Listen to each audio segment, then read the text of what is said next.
अर्जुन भारतीय महाकाव्य महाभारत में एक प्रमुख व्यक्ति थे। वह राजा पांडु और रानी कुंती के तीसरे पुत्र और युधिष्ठिर, भीम और नकुल के छोटे भाई थे। अर्जुन अपने असाधारण तीरंदाजी कौशल और युद्ध में अपने साहस के लिए जाने जाते थे। अर्जुन का जन्म प्राचीन भारत के एक शहर हस्तिनापुर में हुआ था। उनके पिता राजा पांडु को श्राप दिया गया था कि अगर वह कभी भी यौन क्रिया में लगे तो उनकी मृत्यु हो जाएगी।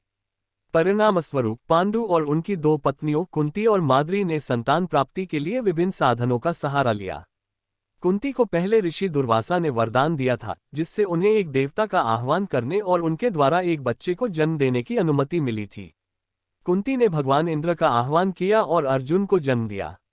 अर्जुन को उनके गुरु द्रोणाचार्य ने अपने चचेरे भाइयों और भाइयों के साथ तीरंदाजी में प्रशिक्षित किया था। अर्जुन धनुष और बाण के साथ अपने असाधारण कौशल और सटीकता के साथ लक्ष्य को भेदने की क्षमता के लिए जाने जाते थे। वह हाथों हाथ युद्ध करने में भी कुशल था और युद्ध के मैदान में अपनी बहादुरी के लिए जाना जाता था। कुरुक्षेत्र युद्ध में पांडवों की जीत में अर्जुन का महत्वपूर्ण योगदान था, जो पांडवों और उनके चचेरे भाई कौरवों के बीच लड़ा गया था। अर्जुन ने युद्ध में कई महत्वपूर्ण लड़ाइयों में महत्वपूर्ण भूमिका निभाई, जिसमें कुरुक्षेत्र की लड़ाई भी शामिल है, जहां उन्होंने कई कौरव योद्धाओं को मार डाला। अर्जुन द्वारा ब्रह्मास्त्र नामक दैवीय हथियार का उपयोग युद्ध में एक महत्वपूर्ण मोड़ था और इसने पांडवों को ऊपरी हाथ हासिल करने में मदद की। अर्जुन अपनी बुद्धिमत्ता और भगवान कृष्ण के प्रति समर्पण के लिए भी जाने जाते थे। वह ऋषि व्यास के शिष्य थे और कहा जाता है कि उन्होंने स्वयं भगवान कृष्ण से भगवद गीता सीखी थी। भगवद गीता एक हिंदू धर्म ग्रंथ है, जिसे हिंदू धर्म में सबसे महत्वपूर्ण ग्रंथों में से एक माना जाता है।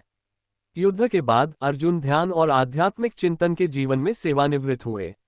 बाद में उन्हें अपने ही बेटे बब्रुवाहन के खिलाफ लड़ाई में लड़ने के लिए बुलाया गया था, जिसे उसके नाना ने अपने पिता से लड़ने के लिए छल किया था। अर्जुन युद्ध में मारा गया थे, लेकिन बाद में भगवान कृष्ण द्वारा पुनर्जीवित किया गया था। अर्जुन को हिंदू पौराणिक कथाओं में नायक माना जाता है और उनकी बहादुरी, कौशल और कर्तव्य के प्रति समर्पण के लिए सम्मानित किया जाता है। उनकी कहानी को भारतीय कला और साहित्य के विभिन्न रूपों में दोहराया गया है और कई लोगों के लिए प्रेरणा बनी हुई है।